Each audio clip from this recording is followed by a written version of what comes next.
भक्तजनों, आइए अब सुनते हैं बुधवार व्रत की विधि एवं कथा।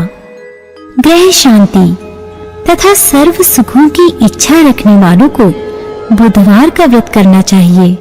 इस व्रत में रात दिन में एक ही बार भोजन करें।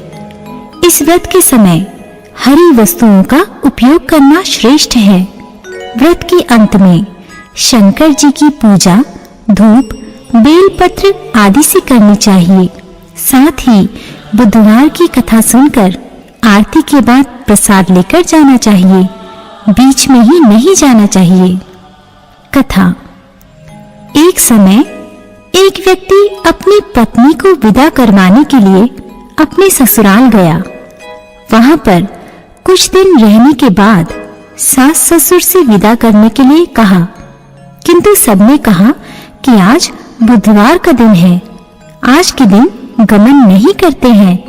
वह व्यक्ति किसी प्रकार न माना और हठ धर्मी करके बुधवार के दिन ही पत्नी को विदा कराकर अपने नगर को चल पड़ा।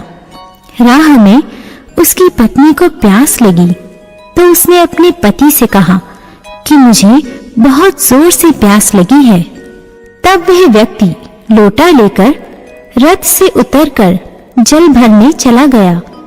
जैसे ही वह व्यक्ति पानी लेकर अपनी पत्नी के निकट आया तो वह यह देखकर आश्चर्यचकित रह गया कि ठीक उसकी ही जैसी सूरत तथा वेशभूषा वाला एक और व्यक्ति उसकी पत्नी के पास रथ में बैठा हुआ है। उसने क्रोध से कहा कि तू कौन है जो मेरी पत्नी के निकट बैठा है? दूसरा व्यक्ति बोला, यह मेरी पत्नी है, मैं अभी अभी ससुराल से विदा कराकर ला रहा हूँ। वे दोनों व्यक्ति परस्पर झगड़ने लगे।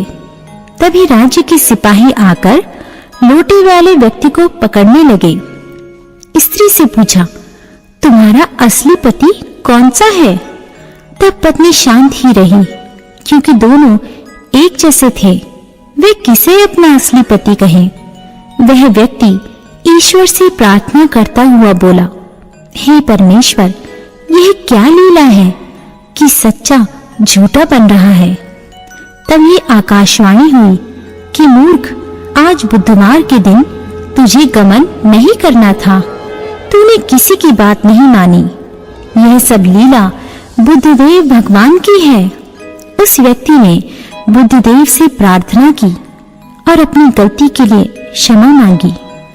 तब बुद्धदेव जी अंतर ध्यान हो गए। वह अपनी स्त्री को लेकर घर आया तथा बुधवार का व्रत वे दोनों पति पत्नी नियम पूर्वक करने लगे।